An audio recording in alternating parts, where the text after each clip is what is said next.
Yo, what's going on, everybody? It is 1 p.m. here in Crystal Lake, Illinois. That means it's time for another live stream. Today is Wednesday, August 9th, 2023. And you know what? I got to do a little bit of stalling at the beginning of this episode because, hey, I'm getting ready for my trip. I'm leaving for the airport right after a live stream today. My mind is a little bit scattered right now, and I forgot to post the live stream ahead of time, because it's just something that I forgot to do. It's something that I normally do right around noon every day. I get the live stream scheduled for that day. I thought I did it, and then I came downstairs and I realized that I hadn't. So, sorry about that. And I'm excited for those of you who are here. We got Luis here already in the chat. We got Lala P both saying, yo, what's going on? Thanks for you guys for making it here. And again, I apologize for not getting the live stream scheduled earlier than I normally do, but it looks like people are finding it, so that's a good thing. And before we get any further, let's say hi to everyone listening on the podcast in the audio only version. You guys are hearing it from the beginning, so you guys are hearing me doing all the stalling at the top of the episode, but thanks to you guys for listening and downloading the episode. Hopefully you're having a good run out there today. I thought I would go for a run this morning. I thought I would take the Cielo roads out with the Hoka shoes. But, I had a video that I wanted to get finished up. I'm collabing with somebody. That video I think will come out tomorrow morning or overnight here. We're trying to time the releases at the same time, and there's some time zone differences there. So I stayed up extra late, so I didn't go for a run. And I don't know if I'm going to get to go for a run today, but, with all the travel lately, I'm just a little tired, and it's okay to skip a day. Plus, when I'm out in Colorado, I think I'm going to be filming some athletes. And so I'll be doing a lot of chasing athletes around. And so I'll be doing a lot of hard running. So I figured, a rest day today might not be a bad idea. Let's also welcome everyone listening on the that's watching on YouTube later but not live. Welcome to you guys. You're watching the number one running live stream that goes Monday through Friday. I don't think there's any other running content that goes Monday through Friday, is there? What about Ginger Runners? Does everyone know? Is anyone part of the what is it called? What does he call it? The Morning Brew Crew? Does anyone over there? That doesn't go Monday through Friday, does it? That's not. Is it more than once a week? I don't know. I just kind of threw that out there. I don't know if we're the number one Monday through Friday live stream. I'd like to think that we are, because I don't think there are that many. All right, let's see who else we got here. We got Amadita Dicochea says, hello, nice surprise. Sorry to sneak up on you guys like that. Cheap Runner says, howdy, Co. And Sega Dreamcast says, that's it. We're docking your pay. Yeah, okay. That's fine. That's fair. That's fair enough. It's like when you drop a plate when you're a server. Has that ever happened to anyone either? I was a server for a short while. I was not very good at it. I never broke anything, not that I recall. And it certainly wasn't ever docked from my pay. And I don't remember that happening to other people too. So I don't know. Someone was saying that they always listen to. Oh, Ken Hulin says, I listen to the audio version all the time. Well, thank you so much, Ken Hu. I'm really appreciating that. What's interesting is, so in other news, Relay, that media group that I'm a part of, it was a Patreon subscription kind of thing. That has converted now to becoming a podcast primarily, because that's kind of like the content that we all decided we liked making together. And so now it's a twice weekly podcast, and Matt Chittum's kind of like the ringleader for us, and he's been sending all these statistics and stuff, and he's happy with the progress and the number of downloads and stuff. And I'm like, oh, this is interesting. These are interesting numbers. He's sending me numbers, and I'm like, is this good? Is this bad? I don't know. But apparently Relay, which the episode that I put out for Relay came out last Friday. It was part of the series that Tommy Runs and I do, where we interview other running influencers and talk about how they exist in the running influencer space. And he said that episode's been getting some good listens. So I'm like, oh, okay. And the podcast overall, with the other people's content as well, has been doing well. So I'm excited about that. But it also makes me feel like, I was always not sure how well the audio version of this podcast, the live stream, does. And the numbers always seem kind of low, which made me appreciate you guys all that much more. But the numbers aren't that low compared to what's going on over on Relay. I mean, Relay's doing a lot better, because Relay's in the rankings. The Kofuzi Run Club podcast is not. So that's kind of usually how it goes. But, Vanessa Martinez says, this is the number one podcast to listen to while you're accidentally burning bacon in the kitchen. That sounds about right. I like that one. All right. Let's see what else we got here today. So for me today, I don't have a lot. I do have a package to unbox. It came in a giant bag, but I feel like it's going to be a little bit underwhelming. I feel like there's only one thing in there. We'll get to it later, but we'll do it. Yeah, and Sega Dreamcast says, thanks for the heads up on Relay. Just followed on Apple Podcasts. Pop right up when searching Relay. That's nice. Ooh, because Relay is a tough word from an SEO standpoint. So that's good that it's popping up right away. And Lise Becerra says, starting 16-week training plan for CIM. Any suggestions, Co? I don't know. I feel like 16 weeks, my only suggestion is that 16 weeks seems like a kind of a long time. That's the only thing for me. I don't like 16-week training plans, but, I feel like as long as the first few weeks are kind of like building into the harder stuff, then I feel like it's okay. Because usually for me, I'm like, week 1, boom, it's a tough week, So I don't think there's anything wrong with 16-week training plan. Who did I just see? Someone also announced that they're going to CIM. Oh, Caitlin Miller. Do you guys follow her? She has, I think, is she on Instagram? I know she's on Instagram. I don't know if she has a YouTube channel. I think she has a YouTube channel.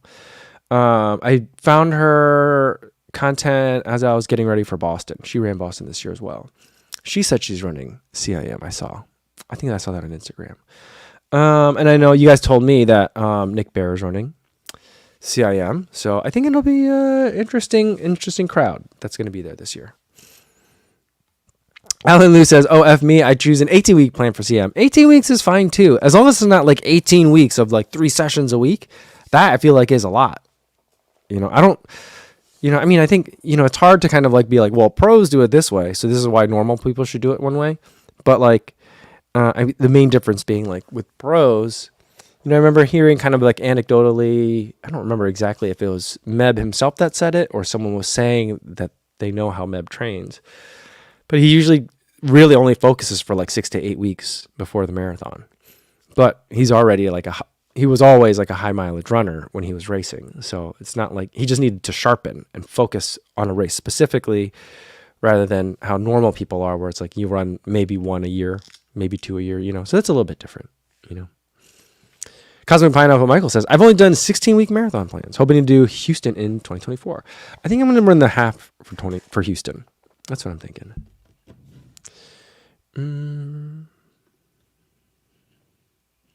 All right. Leon M says, would love some suggestions to getting back into the running without overworking. I saw something that Jason Fitzgerald put out today. His strength running podcast. And he always said, like, with your long runs, make sure you could always, finish with having like, I could probably run another 5 to 10 minutes if I needed to. He's like, his point being like, don't overdo it. Don't, fully deplete yourself on any one day. And I would say like, if you're getting back into running, that's not too different from what I typically say, which is, run today so you can run tomorrow. The idea is to be consistent over weeks and months, and you're not going to, win your fitness by having a really hard workout on any one day. I'd say like the more you're trying to get back into it, so the earlier you are on that return, the less hard you should be working on any one given day.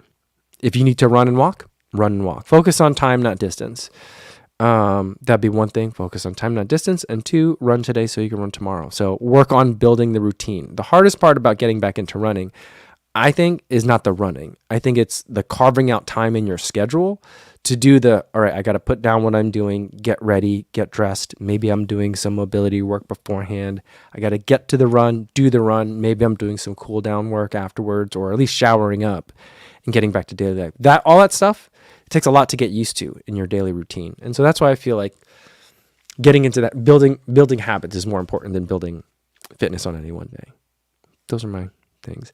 What's interesting is, I've been on Threads, and I kind of like Threads because it's like Twitter without all the bad. Well, it still has some of the bad parts of Twitter, but it's missing a lot of the bad parts of Twitter. the people that are making it bad on Twitter like making it bad on Twitter and are not interested in Threads, it seems, at least at this point. So I like Threads. But anyway, on Threads, someone tagged me and said, like, I was looking through some old Kofuzi videos, and I found this one, and it's an old one, but the advice is still good advice. And I was like, ooh, phew. I didn't know where that comment was going. I thought I was going to get roasted for saying something silly like 5 years ago. But the video was how I would start running. And if I recall, I pretty much said the same thing in that video, which was go for time, not distance. Don't worry about running the whole time. Run, walk. You just want to be moving. And 2, work on creating that habit. So I hope that's good advice for people. Dave says, I'm feeling bittersweet. Ran my old cross-country warm-up track that my teammates and I frequented and found out that the park it's in has laid grass over it and wants it gone. My memories are being erased. Dave, that's sad. But you know what? Your memories are not being erased. Your track is being erased. You still have the memories, man. And I'm glad that you had a chance to go run it again. Recently, I was watching Dana Giordano. She made I think it was an Instagram reel about running the course back at Homedale Park, which is my old cross country, kind of like one of my old cross country. Like, it wasn't a home meet, but it was when they would have a big meet. That's usually where it would be. And that always brings back memories. I went back to run the Homedale Park course as an adult, maybe like 5 years ago. And that was interesting. It wasn't as like daunting as I remember, but then again, I was running it like moderate. I wasn't running it at 5K pace like I did in high school. So maybe that's why it didn't seem so bad. But the bowl definitely seemed as bad as I remember it, though. Kit says, "Hi, Co. How's your training with weights? Has lifting weights helped you on your running pace?" I've kind of fallen off the wagon the past 2 weeks because I just had so much travel. And I've been so tired from all that travel because it's been very rigorous. So I'm thinking I'd like to get back into it probably when I get back from Colorado this weekend. So that's when we'll kind of like kick the training back into high gear. And I will say that I don't really know how much it's helped. I'm stronger. I'm able to lift more things. And I don't know. I haven't really like applied it. I haven't been doing a lot of fast running. So I've been doing a lot of easy running, some fartleks here and there, and that's felt fine.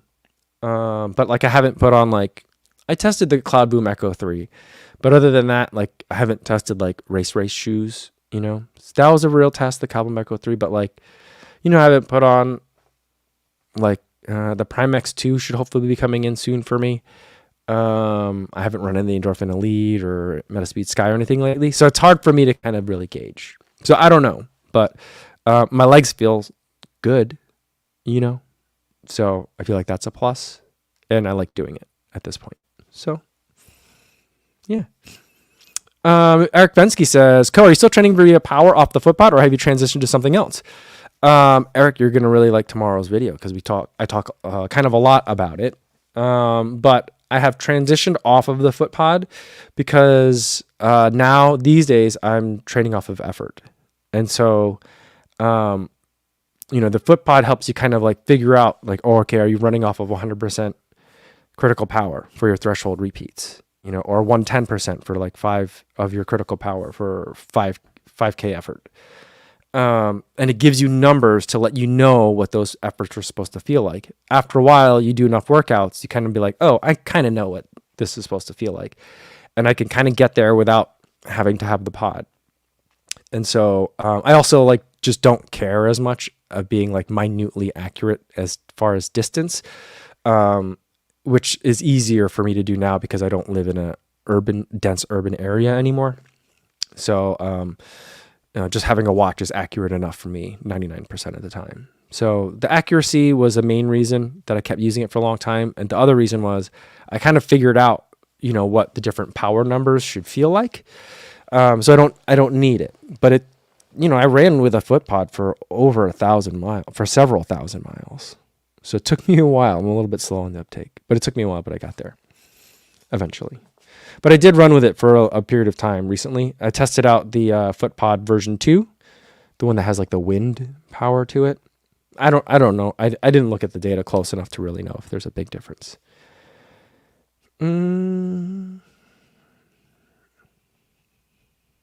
Alf Dickinson says he's 7 weeks into a 15-week Ben Parks level 3 sub 345 plan.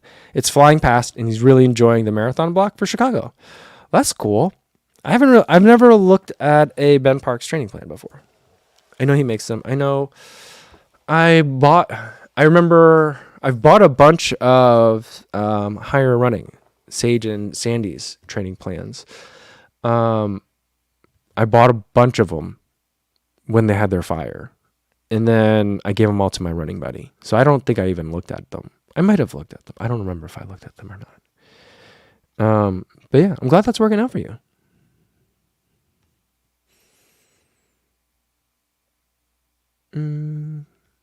Oh, Michael Hayes says that was me. Were you the one that was looking at the old Kofuzi video? All right.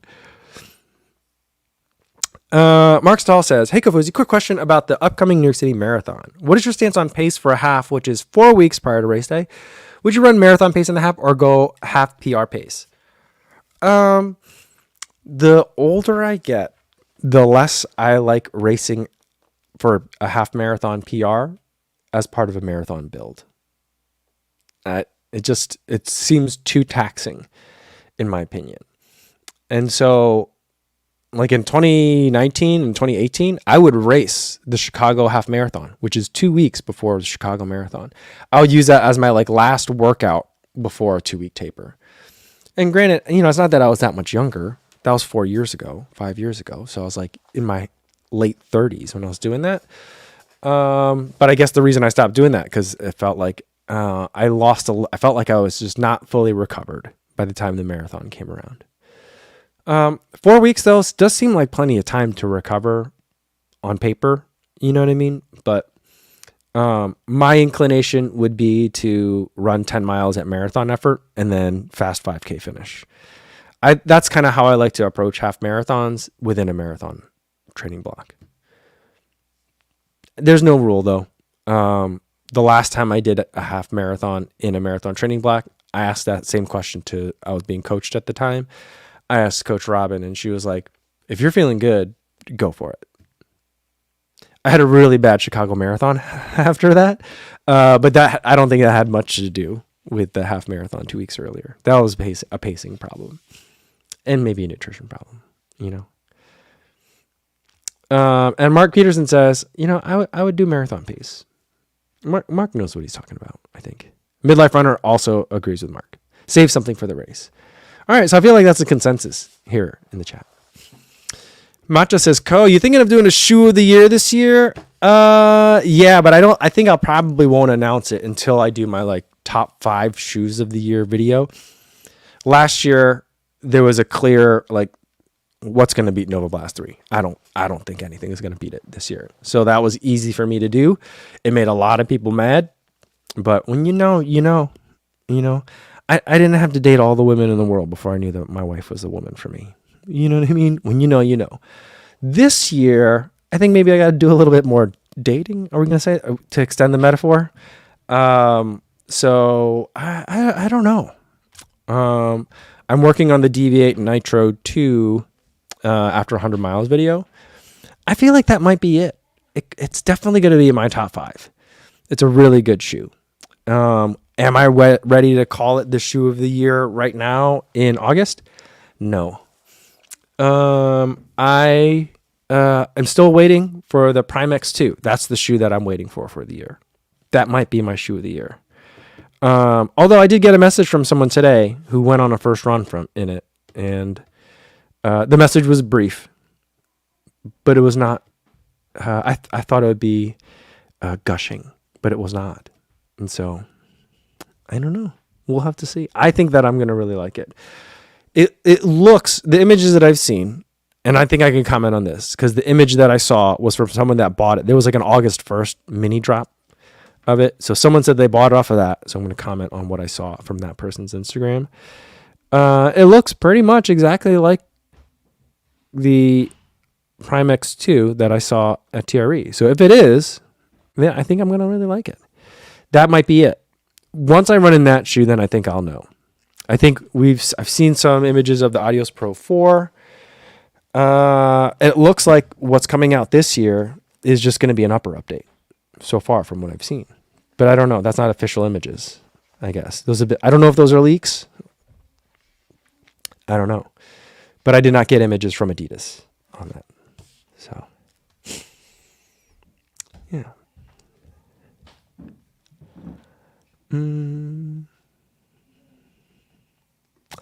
Sleeve Singer says, "Hey, Co, I just recently watched your video when you had runner's knee and wanted to know how long ago was that and if you still do those exercises before every run to wake up those muscles." That was during the pandemic. So it was maybe like 3 years ago. And I still do them. I sometimes forget and rush, but I try to do them every day. So I think they might have changed a little bit, but it's like 10 squats, body weight, 10 lunges, 10 side lunges, and then 10 single leg deadlifts, the airplane ones. That's pretty much it. It takes about 6 minutes for me to do it, if I can remember. Sometimes I'm just in a rush, though. But like, I try not to go too long without it. That being said, I don't think I did it a single time when I was running while on vacation last week. So I need to get back into it.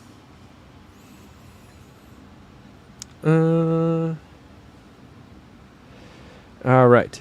Stevie76 says, what would a Kofuzi training plan look like? Another good question. You guys are like, it's as if you guys know what tomorrow's video is going to be. But that'll come up tomorrow. But it's a 9-day training plan. And I kind of went over it when I made the 9-day training plan video. But it's, so it's like a session and then 2 easy days. So for a marathon training block, it would be threshold repeats. And it depends on how early it is. But let's say we're in the middle of a block. It'd be 6 times 6 minutes at threshold pace with 1 minute recovery. Walking recovery is usually what I do. And then easy day, and then repeat that triplet again. So that's days 1, 2, 3, and then 4, 5, 6. And then day 7 would be a long run with a lot of it at marathon effort, and then 2 easy days. So it's like a workout and then 2 easy days. And then the length of the workout and the length of the easy days, you just adjust it up and down depending on what you want your weekly mileage to be. Leon M says, I think this is a running question of the day. All right, Leon M says, what are your thoughts on staying with the same midsole material with all shoes? I.e. all shoes have FF Blast Plus material, or is it best to switch it up and get different brands of shoes? I think that if you, I don't have an opinion. If you want all your shoes to have the same midsole material, or at least the same marketing term associated with that midsole material, that's great. If you don't, that's also great. I think that you should find the shoes that you like for the different purposes that you need those shoes to be, and then whatever happens to be, it happens to be. So like, there's 2 kind of caveats with that. One is like, get the shoe you want. That's my main advice. Don't worry about the brand. Don't worry about the midsole material. Tell me about how you like how the foam moves, how the shoe moves, whatever the label is on the side, I don't care. The second thing being, you can get FF Blast Plus or Fuel Cell. Fuel Cell is probably another, or Power Run. Fuel Cell and Power Run, I think, are probably the more drastic examples. There's many foams that are called Fuel Cell, but depending on which shoe it's in, and also the shape of the midsole foam and how much of there is, and if there's a plate in it, things like that, the shoe will feel different underfoot. So just because it says Fuel Cell on the side, or Power Run on the side, or FF Blast Plus on the side, doesn't mean all the shoes are going to feel the same. So that's why I feel like making a big effort to make all your shoes matchy-matchy is great if you want it to be matchy-matchy. But that's the aesthetics and maybe a little bit of OCD would be the only reason to do that, I think.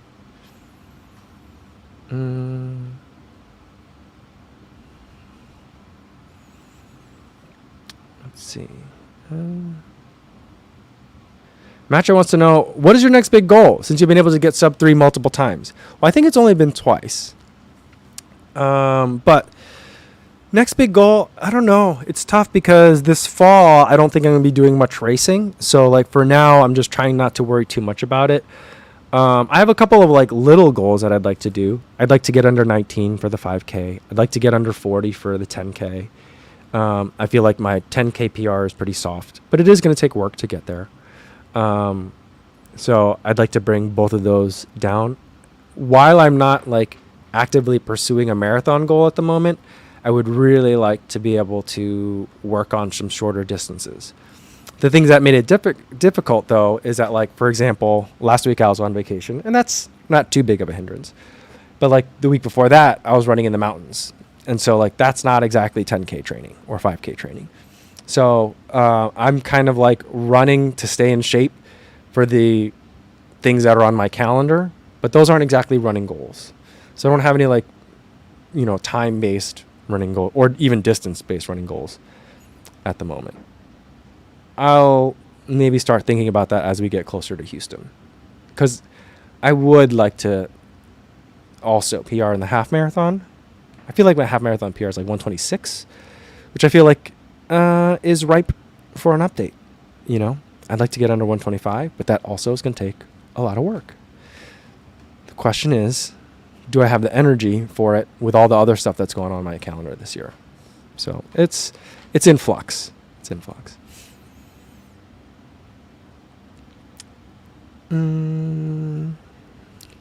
CV76 says, would you include Super Blast in 2023 for Shoes of the Year? That's a good question. What do you guys think about that? I don't know. For me, that shoe I got that shoe at New York last year. I got it in November of last year. So for me, it feels like a 2022 shoe. But I suppose it could be because I'll have to go look. I think I included it in my reviews, my end of year reviews for 2022. If I did, then I won't put it in for 2023 unless I feel like it still holds up. You know what I mean? I don't know. Morris Rand wants to know if I've heard anything about the Vomero 17. I haven't heard anything. I'm surprised there isn't one. The Vomero has been really weird the past 2 years. The Vomero 14 was like a normal Vomero year. Then the Vomero 15 came out. It was a limited release, like in England. Like England and Japan were the only countries that got it, it seemed. Maybe some places in Europe. It never came to the U.S. And then very quickly, we got to Vomero 16 in the U.S. And we've had that for a really long time. So, I think it's time for Vomero 17. I'd like to see an update. Even if it's minor. The 16 was really good. I don't need a lot of changes. Sean Devlin says, can Shoe of the Year ever be a non-daily trainer? Yes. The first time I did a Shoe of the Year was in Vaporfly Next Percent. I got that. I bought it on StockX because it was limited release before the London Marathon that year. And I wasn't able to get one because I think they only sold it in the UK or something. So I bought a pair on StockX, got it in the US in April. And I ran on it twice, and I was like, this is the shoe of the year. There's not going to be a shoe that could beat it for whatever year the Next Percent came out. Like I said, when you know, you know. People got a little bit less mad when I did that for a Nike shoe, interestingly. But, Run Rajit Singh says, can you give us tips on how to manage to maintain body to run 2 marathons in a month? I'm running 50 state, 50 marathon. How many marathons should I use 1 shoes? I think it depends on the shoes, and I think it depends on what your paces are going to be.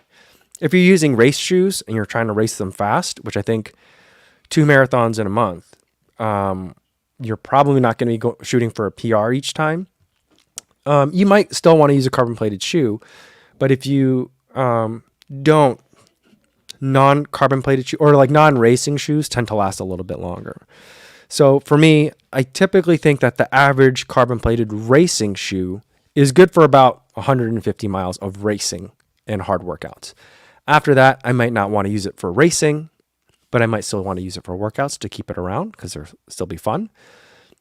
So those are some numbers. If you're going to run in, say, like a 1080 version 12 or a Nova Blast, you could probably run your marathons in that till each shoe has a good 300 miles.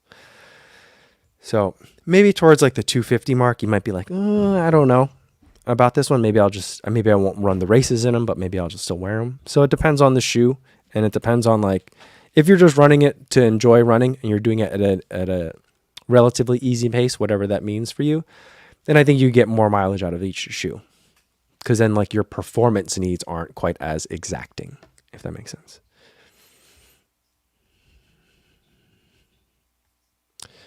Arif Kazi says, have you ever tried X Endurance supplement? I don't know if I'm saying that right, but it's X Endurance. That's how it's spelled.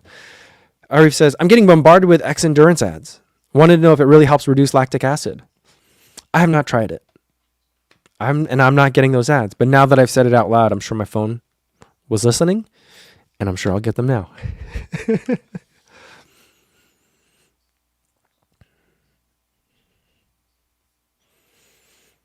Matcha says, what, the pandemic was 3 years ago? I had a conversation with my wife yesterday, which this might be getting a little bit, I don't think it's too political, but it might annoy some people. But the conversation that I had yesterday was talking about the economy and how there might be there's still, numbers are good, but there still might be a recession. We're not sure if we're going to get the soft landing. Right? I feel like, I told my wife yesterday, the same people that were very quick to say the pandemic is over and we should all go back to work are the same people who will never say we're out of the woods when it comes to a soft landing or if we're out of recession risk. And I just thought that was odd. I probably shouldn't have shared that here. I don't think you guys are into that. All right, let's change the subject. Michael Highland says, Cole, what's your favorite trail to run in McHenry County or surrounding area? Moraine Hills is nice, but not technically interesting. I like Moraine Hills. That's one of my favorite spots. It's a little hilly and parts of it get very hot. And there's that one spot where there's like a bathroom and I really wish the water fountain there would work and it never does. So that's kind of a little bit annoying too. But I mean, I don't know how you're doing it, Michael, but the way I do it, I get like an 8.5 mile loop out of it. And that's pretty good for me. I like that one. I like to run Veterans Acres. If you run it through the woods, you get a lot of like climbing in it. So that's one that I usually do a lot of my trail shoe testing on it in Veterans Acres. It's also where like the high schoolers run cross country, but they run in a different part than where I run. It's flatter. It's still hilly for them, but flatter than what I normally run. And then I also like to run Lippold Park, which is super not interesting, but it's crushed limestone and it's almost pancake flat. And it's really great to run workouts in. So those are kind of like my three main places that I go. Now, one of my neighbors mentioned that sometimes he and his buddies, I don't know where those buddies live, but he said that he has, one of my neighbors said he drops off one of his kids. The guy's got like 6 kids. One of his kids at daycare in Wakanda, just like Black Panther, but spelled different for those of you who are not familiar with the county. So Wakanda, Illinois. And he says that there's a trail that sometimes he'll meet his buddies on to go run over there. I don't know what trail he's talking about, but I'd like to go. So I wouldn't mind exploring some new places. But I also just do the McHenry bike path. It's super uninteresting, but it's just really long and straight. And for a lot of it, there's not road crossings. Or there's minimal road crossings. But you can get from I think you can get from Elgin all the way up to Wisconsin. If you like Fox River Trail, McHenry bike path, whatever, you can just connect it. I know from where I am, there's a trailhead that's like 5-minute drive from my house, 2-minute drive from my house. From there, I could run up to Wisconsin and pick up some spotted cow. Then I'd have to figure out how am I going to get this case of spotted cow back home 17 miles, but I could do it in theory. Just have my wife pick me up, maybe. All right, here's another running shoe question.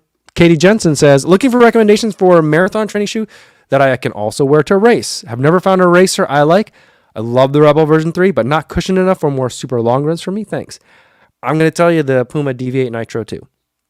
That is one of my favorite shoes this year. I think it could definitely go the marathon distance. It's got a carbon fiber plate, but it's not aggressive like a racer would be. So if you like the Rebel 3, I feel like this is like a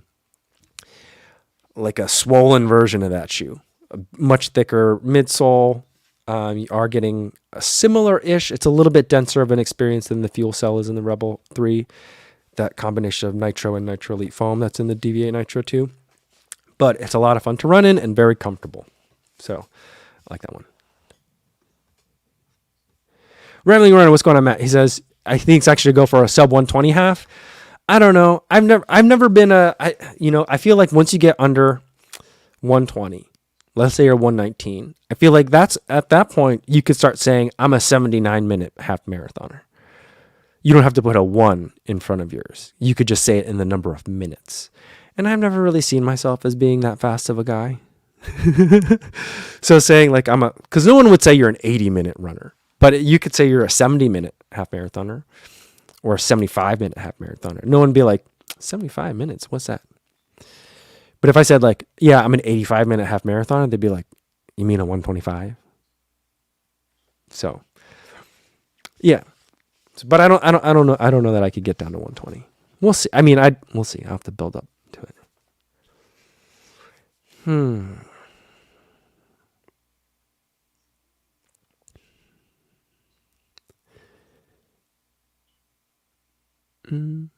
Robert Krieger says, I have no problems with you discussing politics so long as you agree that I would make an excellent global dictator. Oh, that's funny.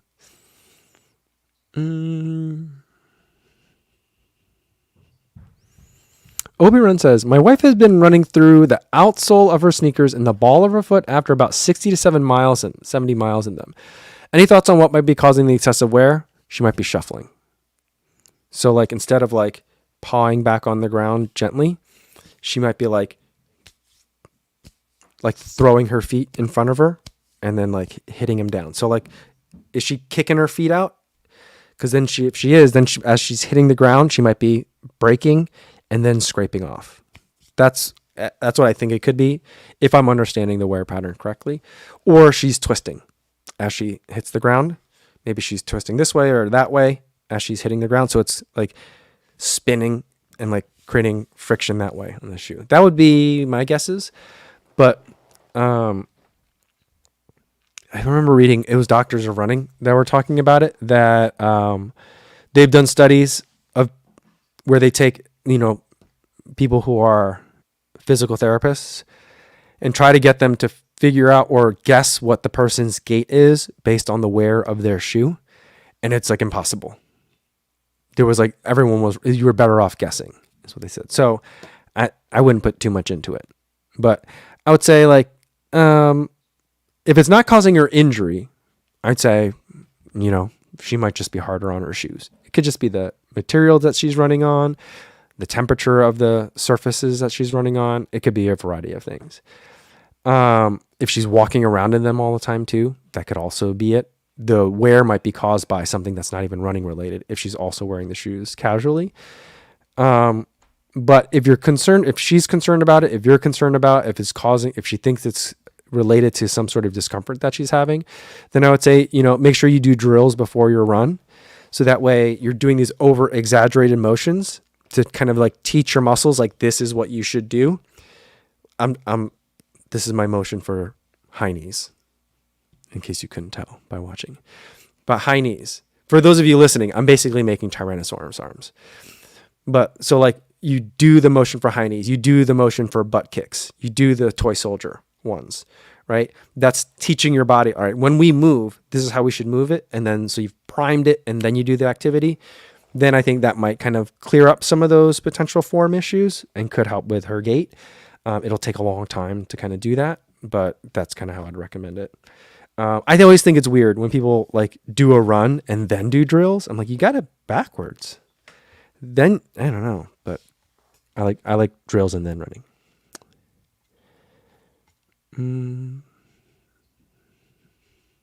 Yeah, Sega Dreamcast says, it's incredible how much wear just walking does.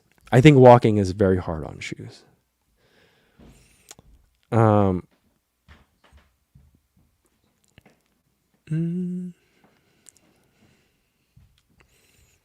Tony Messia says, even with track, only under like a minute and 20 seconds, do you just start using seconds? Like 68 seconds for the 400. That's true. 80 seems to be, is 80 the cutoff? I feel like if someone says that, well, I don't know what I think I could run now. I think 68 seconds was my PR for the 400 in high school. I don't know that I can run that now. Not for a 400. I could run that pace for a 100, maybe. I don't know. All right. Carlo Cabral says, "Hey, Co, what's the difference between the Deviate Nitro 2 and the Elite 2? The Elite 2 is the racer.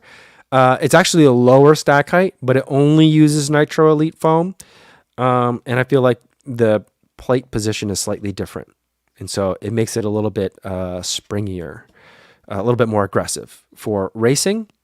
I actually wish that like they would put the same stack height in the Nitro Elite 2 that they did in the Deviate Nitro 2, because I always felt like the Deviate Nitro Elite version 1 and 2, the stack height was a little bit on the low side. But the upper is also more geared towards racing in the Elite 2. It's thinner, it's lighter. It's not going to be quite as durable, but it's more race oriented. So those are some of the main differences. It's just tuned for racing a little bit differently. Robert Krieger says, I'm a 220-minute marathoner. Wait, how long is that? Now you're making me do math. So I don't know.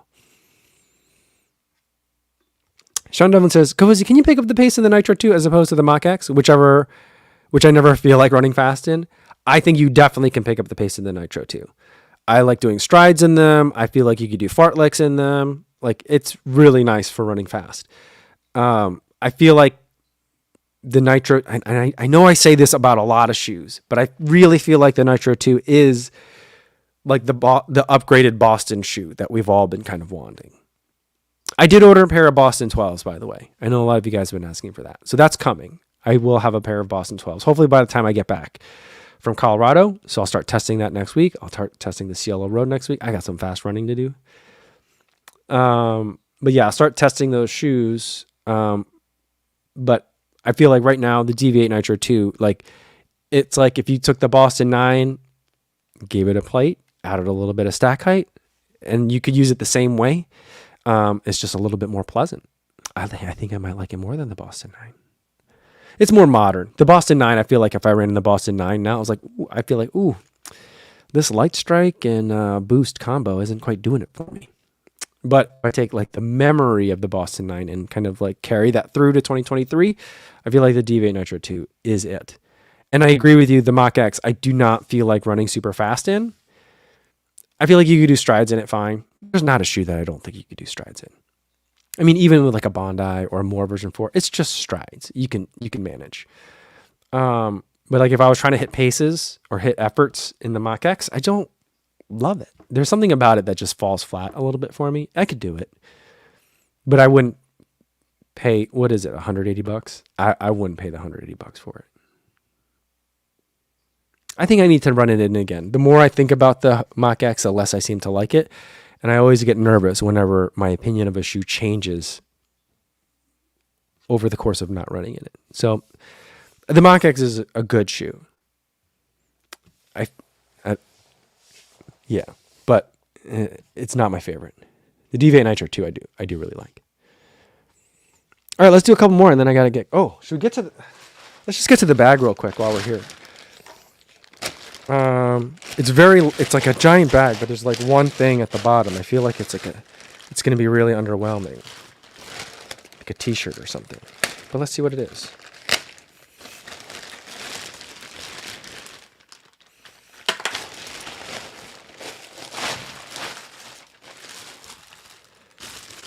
What is this? Cross Run SST? I don't even know what brand this is. Oh, it's from Solomon.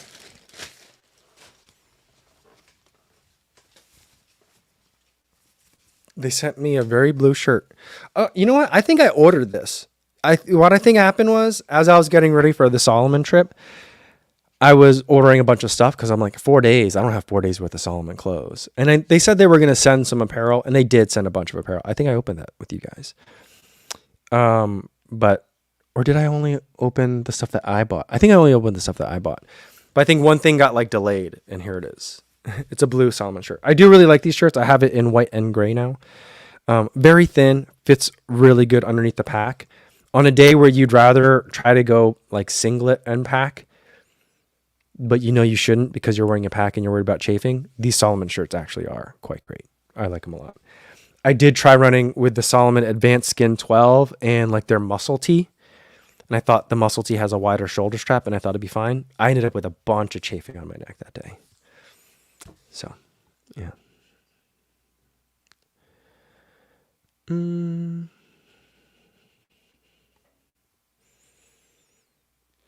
Let's see. Caleb F. Brid wants to know, are there running companies that offer ambassador programs? Triathlon seems to have quite a few ambassador programs and running is more scarce.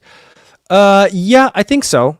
Brooks has one. Altra it's Brooks. I don't know what they call their people. Altra is Ultra Red, right? Team Red. Rabbit has Rad Rabbit. Is that what it is? Rabbit has ambassadors. But like there's like ambassadors as in terms of like people who will get like, you know, maybe a pair of shoes every once in a while, or like some sunglasses or a shirt or something, maybe some kit. And then there's other brands that have like ambassadors, which is like a tier below pro, or maybe for someone that has like a really large social media following. And so like Solomon, one of the athletes that I met, she's a very good athlete, but she's a Solomon ambassador. So I think she's kind of like in between, like she's on the bubble. And so sometimes it can go, ambassador can mean a lot of things, as I'm sure it does in the triathlon space as well. So, yeah. Matcha says, what racing shoe would y'all not think about picking up if you saw on sale, if you saw it? I would say, well, I mean, I have them all, most of them. But I would say like one that comes to mind is Takumi Sen. It goes on sale a lot. If you can find it for like, sometimes you can get it for like $100, like half price almost. Get that. That's a really good one. Yeah, I would say that one for sure. The racing shoes Nike racing shoes will go on sale. Not anytime near a marathon, but like when it's not marathon time, then they'll be on sale. Then they all seem to get very scarce when it's marathon time. Adidas shoes tend to go on sale. Sometimes the New Balance ones will go on sale. The Asics ones don't really seem to go on sale too much. Which is a bummer, I think. But yeah, I don't know. Takumi-san would be my answer for that, though. The special one says, have you seen or got the Alphafly 3? I do have. I think I've seen it. I believe Connor Mance wore it when I saw him race in Houston. So I got a really nice reel of his shoes. So I think I've seen it, but I don't have it. I don't think I won't be getting it in 2023. That's for sure.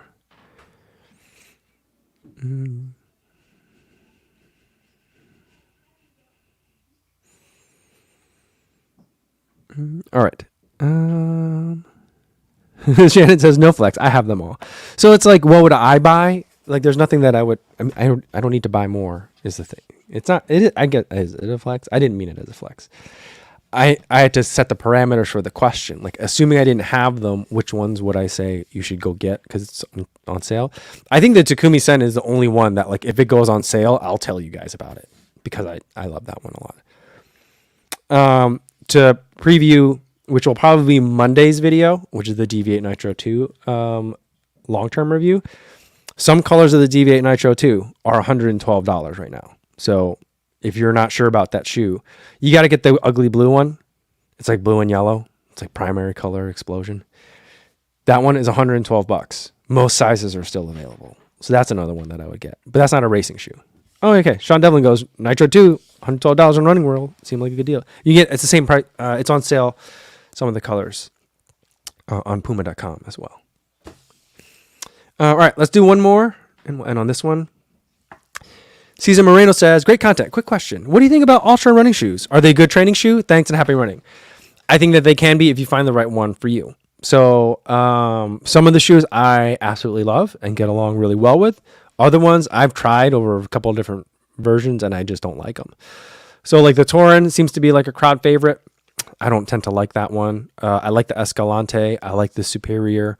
The Lone Peak was fine. It was a little bit too big too roomy in the toe box for me. So I felt like I was sliding around a lot, but I really like the Ego Foam. I like the Vanish Carbon, which is their racing shoe. I don't know that I'd want to race over a half marathon in it. But it's a really fun training shoe. So there's lots of good shoes in the lineup, but you're going to have to find the ones that work for you. They have 3 different foot shapes: slim, original. That's not what they call it, but like slim, original, and like extra wide foot. There's like 3 widths now. I tend to like the slim and the original. The Lone Peak, I think, is in the wide foot last, and that's just a little bit too wide for me. But find the one that you like, and then find the level of foam that you like. Some of them have stability. I feel like the thicker their shoes get, the more stability they kind of sneak into the shoe, and so I don't really like that as much. So, Escalante is nice. Superior, Ultra Superior trail shoe is really nice. So those are the ones that I like. Frank says, I thought they stopped making the Vanish Carbon. I don't know. Ultra's on like a weird like multi-year cycle, so like I don't know when they stop doing things or start doing things. Like every year I go to their booth and I'm like, are these new or just have I not seen them yet? I can never tell. So it's a little bit hard for me to know exactly what's going on at Altra. All right. That's going to be it for today, guys. Reminder, I'm leaving for Denver area. Well, I'm going to Boulder and then Colorado Springs next 2 days. So we won't have any more live streams for the rest of the week. So I will see you guys Monday, but there'll be a really fun video that I think a lot of you guys are going to be interested in on my channel and someone else's channel as well. It's a collab, a little bit of double video kind of thing. So that's going to come out tomorrow at some point. And then Monday, there'll be another video. So there'll be 2 videos before I see you guys next time. And then we'll do a live stream, same time as today, 1 p.m. Central on Monday. Hopefully you see you then. In the meantime, be safe out there, everybody. Thanks.